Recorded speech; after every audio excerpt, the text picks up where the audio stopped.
Hey folks, this is Bill, and I'm here outside room 26011 in the Treasure Island. This is a tower suite, and what I want to do real quick is take you on a tour of the room because it's one of the best value deals on a suite space in Vegas. Now I want to make sure that I was clear on what I said. It's not one of my very favorite suites in Vegas. There are better spaces than this. However, this space is usually available for a pretty darn good price, and it has a whole lot to offer. So let's take a look at what they have. First, you have the ability to connect from here to a different room. Now, obviously, that's a different reservation, but what that means is if you've got a large group you're trying to accommodate, it's a pretty good tool for trying to do it. As you come into the room, it's set up as if you've got a group who's going to want to hang out and watch football or have a few beers together or something like that. You've got a nice seating area here, and on that couch, I looked at it earlier, and it's one of the last couches in Vegas that still actually pulls out into a bed. What that means is if you've got friends who are going to crash for the night, that's at least an option for you. You've also got a table over here, and that table would be a good space if you were going to sit and, I don't know, have some room service together, or order a pizza, or watch the game on the TV over there. The one problem with that space is it's clearly what's intended to be the workspace, and the closest power plug to that workspace is over there, which means you either need to charge up or have a particularly long extension cord to make it work. If you book a tower suite, you're not guaranteed a particular view. I got a view looking north up the strip. I happen to like it. You can pay extra for a view looking south down the strip, but that is something that in particular you would have to pay for. But even if you're looking back towards the mountains, it's still, I think it's really pretty. Now, I talked about the lack of the power plugs where the workspace is, but that's not true for the rest of the room. They've actually done a really good job installing power plugs where you need them. For example, here by the bed, there's a couple of power plugs and two more USB plugs. I charged in at the one on the other side of the bed, and they work just fine. So it's not one of those non-functional power plug situations that you see in some places. Going back here, same sort of deal. So you've got plenty of places to plug in your stuff. I also appreciate the fact that they set their clock to the correct time. I was at a real nice hotel earlier this week where they didn't do that, and that sort of attention to detail is helpful if I'm, like, say, trying to stumble out of my room and go to the airport or something like that. So here is the TV space. One of the disappointing factors in this room is that you don't have any sort of coffee service. And a lot of times when I wake up in the morning in Vegas, coffee is going to save my life, and I don't particularly want to stumble downstairs to the Starbucks to find it. So that would be a nice thing if they added it. You do, however, have a refrigerator here, which is a fantastic feature because a lot of times you just want to store your own beers, your own sodas. There's a CVS downstairs where you can buy those things at regular street prices, and that really does enhance the experience. To the best of my knowledge, this thing, it does open, but there is no mini bar in there.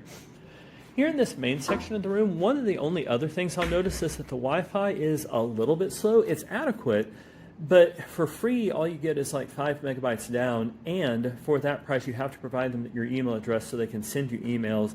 You can pay more money and not provide your email address and get faster speed, but it's a good, not great deal.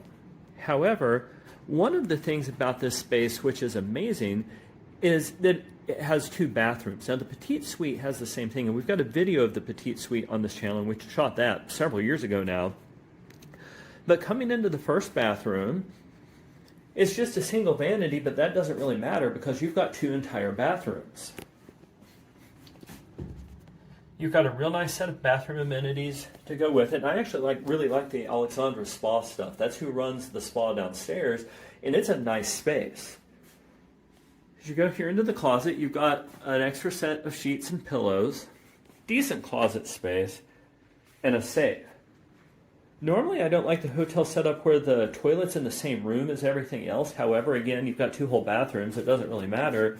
And the shower is a really, really good space. So for one thing, it's easy to operate, and it also gets really good pressure super fast. Now, my favorite part about the shower is there's a bench there, and it's not exactly a steam shower. There's no steam shower function here, but the water gets fast in a hurry, which means you could treat it like a steam shower. And oh my goodness, I just noticed there is a fire suppression system in the one room in here which is most fireproof and already has water. Cool. I'm not an engineer. I'll just go with that. It's great to have two bathrooms because if you're with somebody else, you can both be getting ready, do whatever you need to do at the same time. Also, again, this space screams you've got friends who are going to come over. And one more time, I would encourage you to look at our view of the petite suite to see how they're different, but they're really good spaces. So in this bathroom, you have a jetted tub. And what I've done here before is come in when it's been a rough night in Vegas. Either I had a little bit too much to drink or I lost money and I didn't want to be down on the casino floor anymore or stuff like that. It's a big, big tub.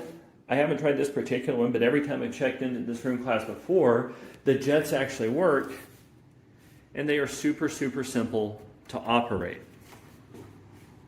Coming into the closet, there's not anything like bathrobes or slippers or anything, but that's not really what you're paying for at the price this place usually charges.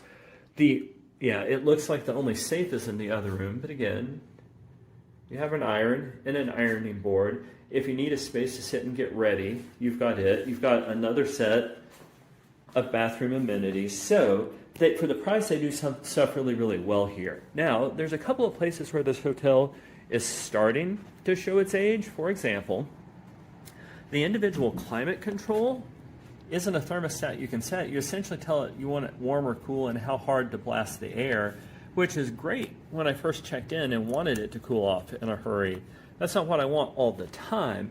So it's not that it's bad, it's probably just that it's a little bit dated. One of the other things about this hotel is the check-in process. They have a series of electronic kiosks that are really, really easy to use, and I would encourage you to do that. The challenge with the electronic kiosks is that they're not located anywhere near the main check-in area. To use the electronic kiosk, you got to keep walking all the way around to where the self-parking is, which I guess is fine if you've parked your own car, but if you've come in from the airport, it's kind of an extra hike through the hotel. They're in a room right next to the Starbucks. Now, they work well, and obviously there's people at the actual physical check-in desk to help you. Just know where that is located. So again, it is May of 2023. I'm here at the Treasure Island in a tower suite, and this is one of the best values in town if you want to have a premium experience or have other people over to your room. I hope this video has been helpful to you. What we try really hard to do here at Dine Drink Vegas is give you short and focused videos so that you've got the information you need to plan your next trip to Vegas. We try, most of the time, to not make the 20 or 30-minute long things with everything you might possibly know about a hotel or a property, but instead do videos like this that show you what you need to know so you can decide if that's the right tool for your trip. If you've got questions, we'd love to hear from our viewers in the comments section. We try to get back to those pretty quickly. So just drop us a question there. We would also really appreciate your support for the channel by clicking like and subscribe, and by telling your friends to use this as a resource when they're planning their next trip to Vegas. We also love it when people are able to click the thanks button or join and become channel members. But however you decide to go, thanks so much for watching this video and happy travels.